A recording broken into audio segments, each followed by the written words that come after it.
Finance bill 2011 खदमात के शोबे पर लगे नए टैक्सेस।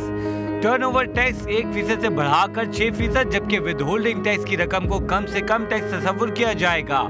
क्यों है खदमात के शोबे इस सूरत हाल से परेशान? मैडम स्पीकर, हुकूमत ने ऐसे लोगों के गिर्द घेरा तंग कर लिया है। हमने ऐसे 23 लाख अफराद की निशानदही कर ली है और इनमें से पहले मरहले में टैक्स वसूली के लिए 7 लाख अफराद का इंतखाब हो चुका है, जिनमें से 71,000 को नोटिस जारी कर दिए गए हैं और आइंदा 3 माह में बाकी सबको भी नोटिस जारी कर दिए जाएंगे। मैडम स्पीकर, हमने इरादा कर लिया है कि टैक्स ना देने वालों का पीछा करेंगे और उन्हें टैक्स नेट में लाएंगे और अपने टैक्स बेस में इजाफा करेंगे। आप भी कह रहे होंगे यार जनाब, ना सलाम ना दुआ, ऐसी एकदम से कुछ पढ़ना शुरू कर दिया। जनाब ये मैं पढ़ नहीं रहा, बेसिकली ये फाइनेंस मिनिस्टर जो हैं हमारे, उनकी ये स्पीच थी जो कि उनकी बजट स्पीच थी, उसका एक छोटा सा मैंने पैराग्राफ किया है। तो सबसे पहले तो हम आपको सुबह बखैर कहते हैं, अस्सलाम वालेकुम कहते हैं।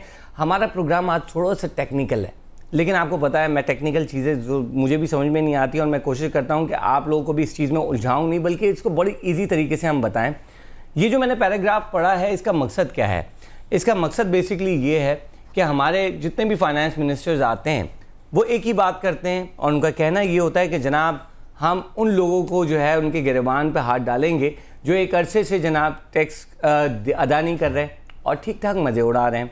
लेकिन होता इसके बरक्स ही है। होता यह है कि जब भी नया बजट आता है तो जो पहले से जो टैक्स पेयर होते हैं उनके ऊपर एक और टैक्स जो है आयद कर दिया जाता है, जिससे वो मज़ीद मुश्किलात का शिकार हो जाते हैं। तो ऐसे ही कुछ थोड़ा सा इस दफ़ा की जो बजट है उसमें सर्विस सेक्टर में हुआ, थोड़ा सा मैंने आपको बताया, स्पीच का थोड़ा सा हिस्सा ही बताया। अब हम बात कर लेते हैं सर्विस सेक्टर की कि सर्विस सेक्टर जो है उस पर क्या प्रॉब्लम्स आई हैं और उन्हीं प्रॉब्लम्स के ऊपर हम आज का प्रोग्राम कर रहे हैं। तो सबसे पहले मैं मेरा ख्याल में अपने जो मेहमान हैं उनका तारुफ कराते चलूँ।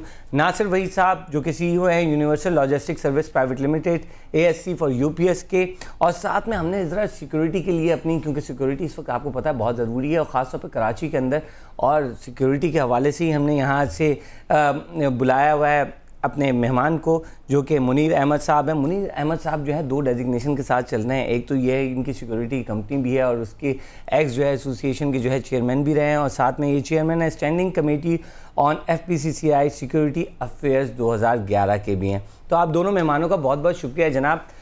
तो मेरे ख्याल में डायरेक्ट आप लोगों से बातचीत शुरू करते हैं। मेजर साहब आपसे शुरू करते हैं क्योंकि डर लगता है मेजरों से, जनाब क्या करें हम मजबूर हैं। तो मेजर साहब आप बताएं कि आप क्यों परेशान हैं, क्योंकि नॉर्मली फ़ौजी ज़रा कम ही परेशान होता है, तो ये इस परेशानी की ज़रा वजह बताएं कि इस नए बजट में आप परेशान क्यों हो रहे हैं? देखें, परेशानी तो पूरे मुल्क में है, हम ही सिर्फ परेशान नहीं है, सारे हर बंदा परेशान है इस वक्त। लेकिन सीधा हम इस टॉपिक पे ही बात करते हैं कि सबसे पहले तो मैं ये आपको बड़ा एक सिंपल उसमें बता दूं कि टैक्स तो हम जब से हमने कंपनी बनाई है टैक्स तो हम दे रहे हैं और टैक्स देने से हम घबराते भी नहीं हैं और कभी हमें इस सिलसिले में कोई प्रॉब्लम भी नहीं हुआ। ठीक, आज से पहले भी यही था, इस साल से पहले भी यही था कि हम जो हमारे इन्वॉइसेस होते थे उसके ऊपर विद होल्डिंग टैक्स कटता था, 6% के हिसाब से ही कटता था। लेकिन होता ये था कि जब साल के आखिर में हम अपने रिटर्न्स दाखिल करते थे तो उसमें जो टैक्स हमारा बनता था वो लेट से अगर 1 लाख रुपया विद होल्डिंग टैक्स जमा हो गया है और हमारा जो एक्चुअल टैक्स हमारे खर्चे निकाल के वो बना लेट से 80,000 रुपया, तो 80,000 रुपया काट के 20,000 हमें वापस मिल जाया करते थे, या हमारे वो हुकूमत के पास पड़े होते थे, हम उसका कोई भी इस्तेमाल बाद में भी किया जा सकता था, हमारे उसके अंदर उसमें आ जाता था। अब सिलसिला थोड़ा सा फ़र्क हो गया है। अब उन्होंने जो हम 6% टैक्स जो विद होल्डिंग टैक्स कटेगा वो उन्होंने उसको मिनिमम टैक्स बना दिया है, जिससे डेफिनेटली हमारे लिए मुश्किलात पैदा होंगी। ठीक है, अच्छा मैं आपकी तरफ आऊँगा नासिर वहीद साहब, लेकिन थोड़ा सा हम अपने नाज़रीन को बता दें कि जो मेजर पॉइंट्स हैं इन्हीं के ऊपर हम बात करेंगे और कोशिश करेंगे ज़रा इनको सिंप्लीफाई करें, क्योंकि जनाब अंग्रेज़ी मेरी बहुत ज़्यादा अच्छी नहीं है, इसलिए इन्होंने अंग्रेज़ी ज़्यादा अच्छी मेरे से पढ़ी हुई है, क्योंकि हम तो देखें गली मोहल्ले के स्कूलों से पढ़े हुए हैं। तो जो थोड़ा बहुत हम फाइनेंस बिल के अंदर जो हमने पढ़ा उसके अंदर ये कहा गया है सर्विस सेक्टर के हवाले से कि जो टर्नओवर टैक्स जो था पहले इनको 1% देना पड़ता था और 5% विदहोल्डिंग होता था, अब जो है उन्होंने 6% को ही मिनिमम टैक्स करार दे दिया गया है और साथ में गुड परचेज़ के ऊपर भी जो है 3.5% का जो है कट लगा दिया है। तो अब ये जो मिनिमम टैक्स है इससे काफ़ी ज़्यादा जो है सर्विस सेक्टर जो है हैम्पर होता हुआ नज़र आ रहा है। तो नासिर वहीद साहब, पहले की सिचुएशन तो 1% थी, ये 6% एकदम से इतना बड़ा जंप कैसे आ गया? नहीं देखें, पहले तो था मिनिमम टैक्स जो की बात कर रहे थे, पहले ये फाइनल टैक्स रिजीम में नहीं था, मिनिमम टैक्स रिजीम में नहीं थी सर्विस इंडस्ट्री। उसके अंदर हो ये रहा था कि पहले जो था आपका जो विद होल्डिंग टैक्स था वो जैसा आपने बताया आपको कि एडजस्ट हो जाता था, आपके पास एडजस्टमेंट अवेलेबल थी आपके पास। उससे जो है अब जो सर्विस इंडस्ट्री देखें what is happening, particularly telecom है, आपकी रेंट कार है, सिक्योरिटीज़ हैं, कोरियर्स हैं, फ्रेट फॉरवर्डर्स हैं, ये सब परेशान इस तरह से हो गए because this is a vibrant services sector is a vibrant sector. ठीक है, अब हमारे पास ही देख लें, courier is a extensive capital intensive. आप ये देखें कहाँ कहाँ हमें अपने स्टेशंस खोलने पड़ते हैं, इन्वेस्टमेंट है, इंफ्रास्ट्रक्चर है। अब इस वक्त सारा चीज़ें जो जब मौजूद होती है उसके हिसाब से हम कर रहे होते हैं। अब आपने ये कर दिया कि इसके अंदर पहले हमें जैसे बताया गया कि हमारा विदहोल्डिंग टैक्स होता था, हमें कोई इतराज़ नहीं, because we are there to support the government. हमें हर हालत में सपोर्ट करना है गवर्नमेंट को, मगर एक नहज के अंदर एक रहते हुए तरीक़ेकार के तहत जो कॉम्पिटिटिव इकोनॉमीज़ का है।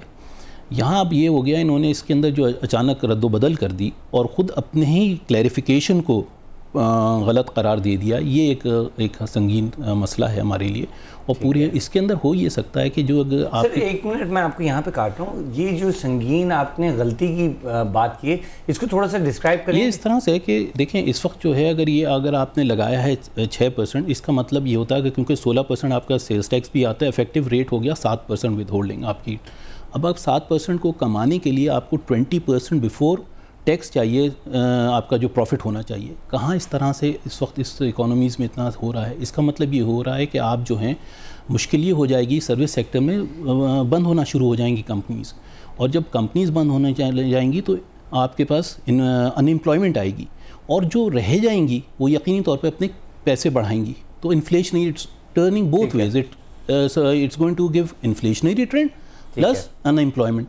हम इस वक्त देखना चाह रहे हैं कि वो हालात हों कि जो कि एम्प्लॉयमेंट को फ़रोग़ दे, इन्फ्लेशन को दबाए। ये जो इनका एक वो है। और इसके साथ साथ क्या हो रहा है कि हम एक रिवाज चल रहा है कि हम अनडॉक्यूमेंटेड बिजनेस को लेके आएंगे।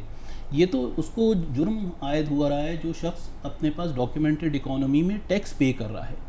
अब इसके अंदर ये होगा उसको भी आप उस जगह पे धकेल रहे हैं कि वो भी जो है अनडॉक्यूमेंट इकोनॉमी की तरफ चले जाए और वो भी हेरा फेरी करना शुरू कर दे।